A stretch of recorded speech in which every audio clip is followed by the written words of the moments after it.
Welcome back to Brewster TV, everyone. The show where we take three beers, three of New England's finest craft selections. We review, we rate, and discuss with our guests. And my guest this week is longtime friend of the channel and fellow craft beer enthusiast, Zach Schiller. Hello. Really excited to be here.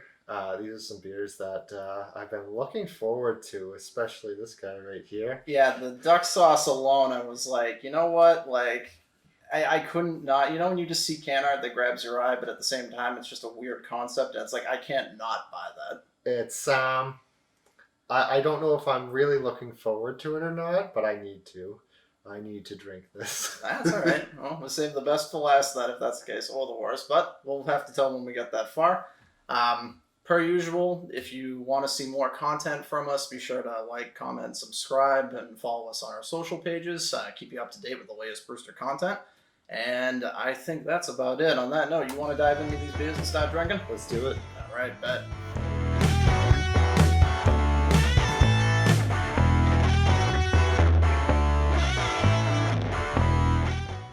All right, so our first beer on today's episode, we are starting with the unofficial official drink of Mr. Mac DeMarco, Bunker Brewing Co.'s Salad Days.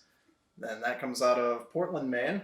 Yeah, they're pretty, they've had a pretty good beer I've drank before called Terrarium. Pretty happy with that one, an IPA. Refresh my memory. Is that like the thing you put the lizards in, or am I thinking something else? It's a thing like what you'd put lizards in, but you just don't put the lizards in instead. Oh. Okay, well, learn something new every day. But as you were saying... So yeah, Bunker's from Portland, so a nice local beer. Have never seen anything like this can before. I'm digging it. It's got like a really like art housey psychedelic vibe to it. So, and again, one of the things we mention on the show quite a bit is like half the battle of getting anybody interested in your brew is the can art. I mean, that's just basic marketing there, and something like this definitely grabs your eye. Yeah. Yeah, no, really looking forward to trying this one. I myself have not had anything else from Bunker Brewing, so this is either going to be a really nice first impression or just, I don't know. I'd like to be cautiously optimistic. Yeah. So this beer is a dry hopped lager, so should be pretty good to try.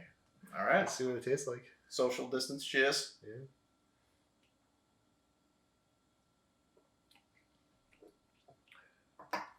Huh.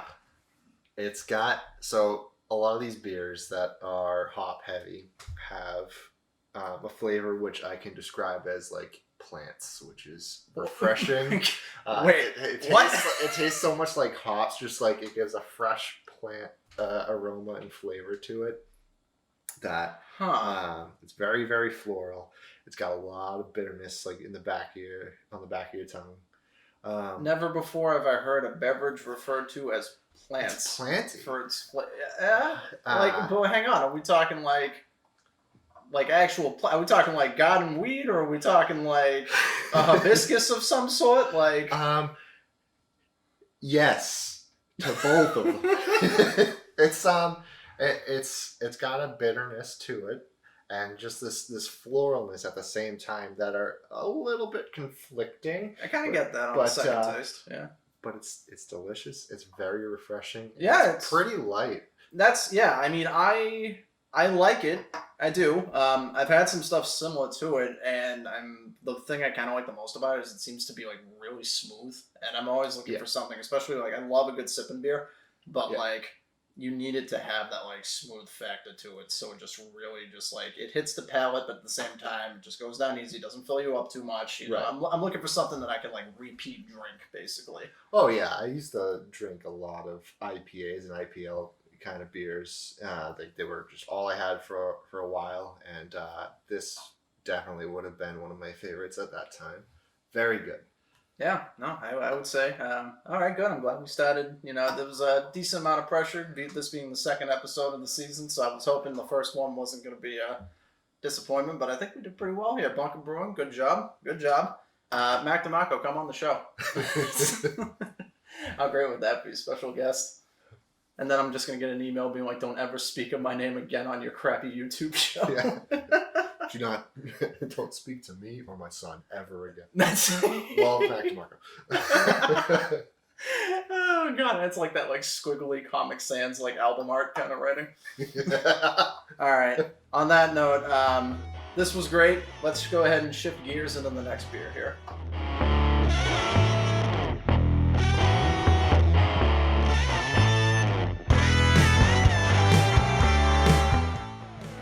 All right, on to our next brew of the day. We are looking at Tri-Fruit number 4 from our good friends at White Birch Brewing. They're based out of Nashua, New Hampshire, so local to the Brewster studio here.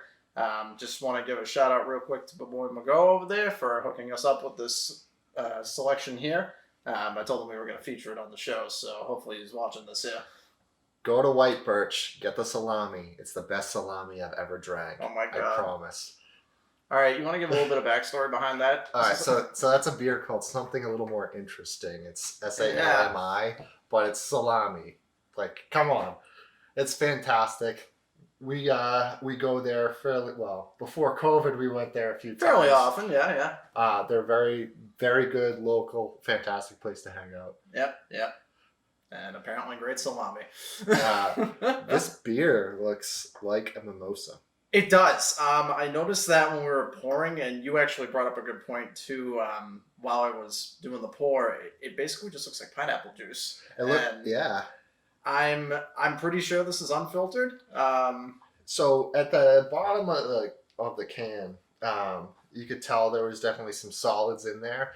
Whenever you have a beer like that, like an unfiltered beer or something, if you swirl it at the bottom, you're gonna get that added in. Adds a lot of flavor. So things like Switchback Ale, that'll have that. It's really good. Yeah, Makes a difference. And White Birch, as you know, obviously, and as I know from experience, they really take that concept of like taking fruit flavor and just punching it into their brews, but like making it really full frontal. So like, I'm not surprised this is as like thick and juicy as it is. Okay, now this is getting thick, juicy, full frontal. Okay. On that note, let's drink. All right. Let's give this I'm a shot. not a huge fruit beer person, so. Ooh, but already from the smell, I like this. Ooh, it's good, man. It's good, man.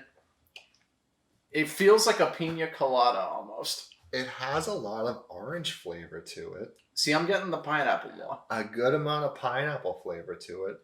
It says peach. I'm not a fan of peach, and I don't taste peach, which is a good thing. But it tastes very, very fruity. Like, not sour, really, which is preferable. I'm not a fan of sours. Yeah. I know. For Berliner Weiss,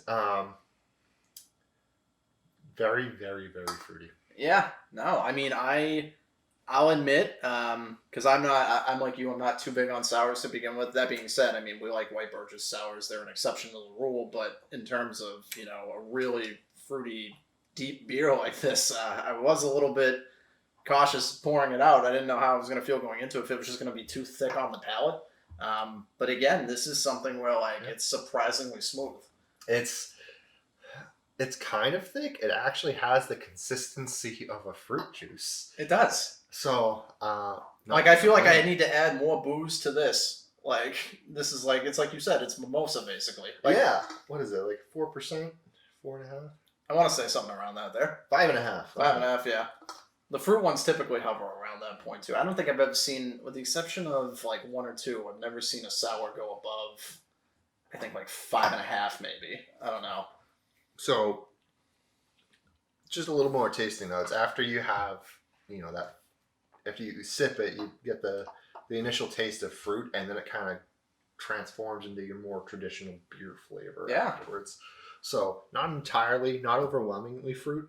Very good. It's got a good balance, and that's one of their specialties. Like we said, they know how to take that like powerful fruit flavor and just make it so it's not like you get enough of it without it being like too much and like, oh, this is just too damn sweet. Like I think there's a really good balance here between flavor and like body, which is nice. You may be able to see around the edges of the glass those solids that I was talking about. That's all that flavor right there. That's definitely fruit bits, I think. Yeah, no, good stuff.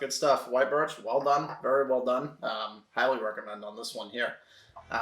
Okay, so I think we've reached the end of the journey here. Let's move on to the most intriguing entry in the saga here, the duck sauce. Wow. Yep. What a concept.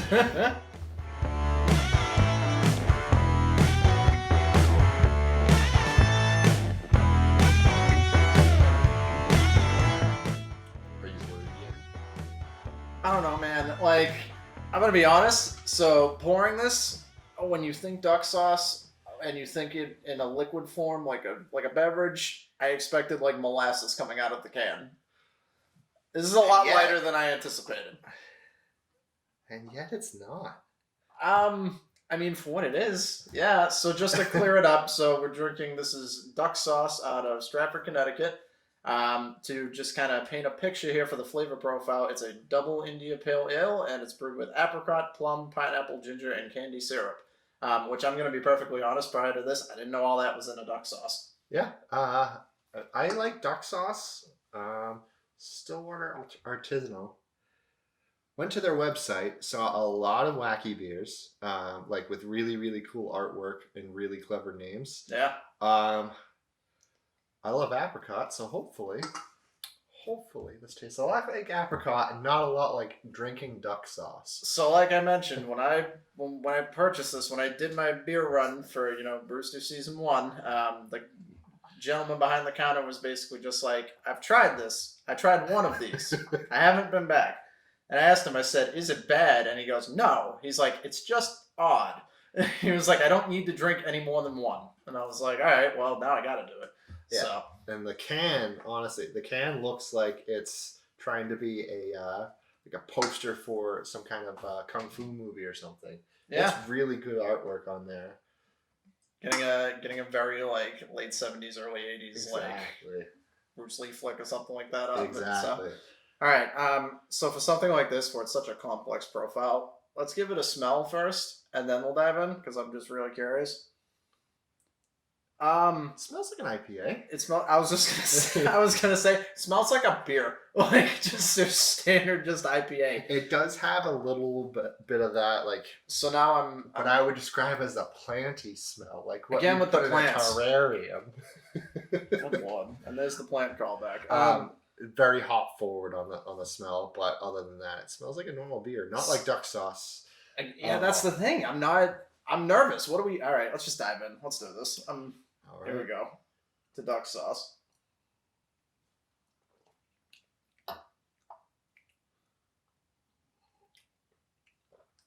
For an IPA.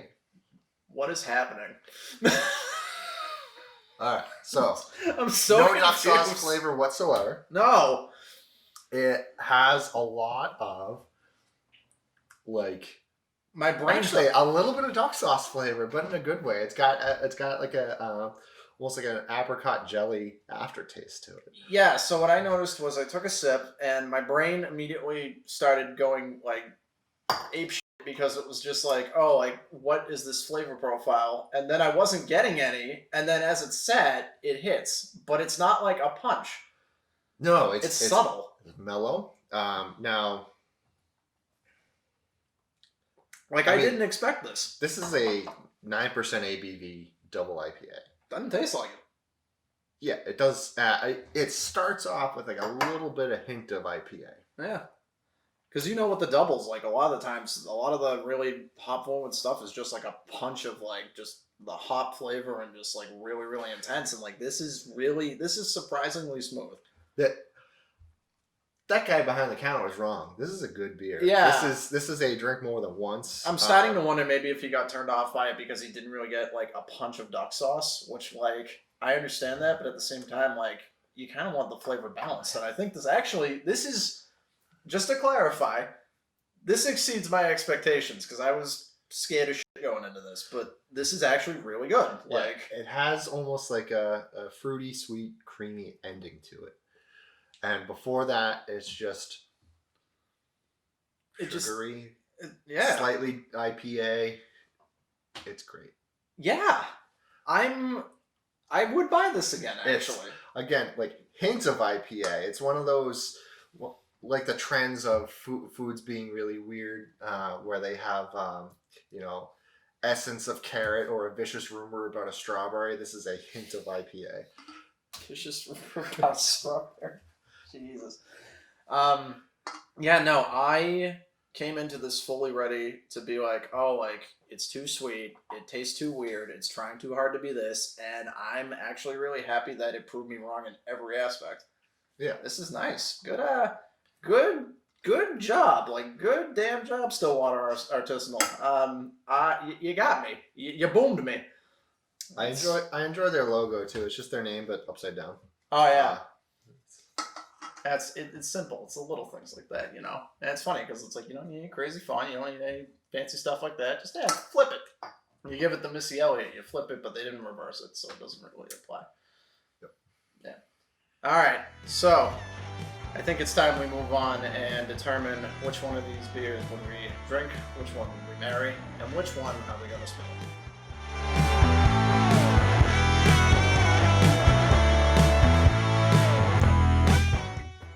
All right, we've reached the end of the journey here, so it's time to do our last segment, which we've called Drink, Marry, Spill.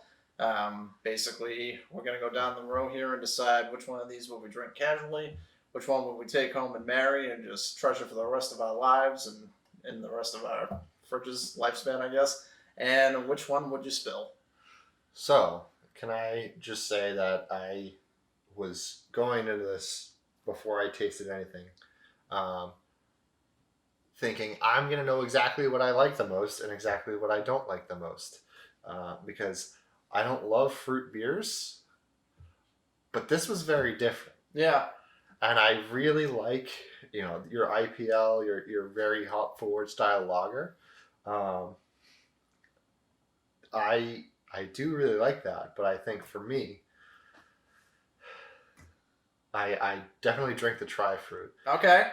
Any particular reason, why behind that decision? So, as a fruit beer, that is one of the flavors that's centered behind it is pineapple.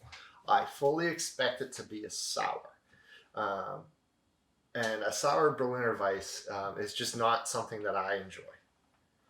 However, that just had like so much like mango flavor behind it. It had the solids around it, like those little things that really added to it, and it didn't really come out sour. It tasted still like beer, but also like a mixed drink that I would really enjoy. And that's really hard to do. So I enjoyed this a lot more than I thought I would. All right, so drink the Tri-Fruit here. I will drink the Tri-Fruit. All right. I'm going to marry the duck sauce. Really? That vastly exceeded my expectations. And it's so funny because going into this, we were like, oh, like this is the one that we're not really scared of, but like we didn't know exactly how it was going to hit the palate, and it was a little bit intimidating. Like the only thing to fear was duck sauce itself. Yep. So, I'm with you on that. That was a pleasant surprise. It just had this.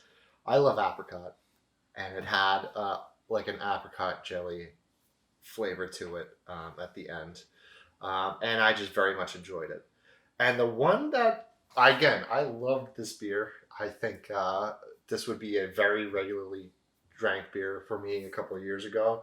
Was this guy from Bunker over here. Oh, the Salad Days? The Salad Days. Very, very good. But I think it lived exactly up to my expectations of something that was very hop forward, refreshing. The other beers just exceeded what I thought they would be. Yeah, no, I'm with you on that there. Myself, I'm going to change it up a little bit. I would drink the duck sauce, which, again, I did not expect to like it as much as I did, but I would casually drink that. I was a fan of it, Very surprising flavor profile there. I'm going to actually marry the Tri-Fruit. You can tell we've been drinking. I've started the stumbling. I would marry the Tri-Fruit just because I like when a beer is able to accomplish a very full front flavor and do it well and have a really good balance between like that nice, whatever it's intending to be for its flavor profile, but at the same time have like a good solid body behind it that's still really smooth. And I think this hits all those notes, which is nice.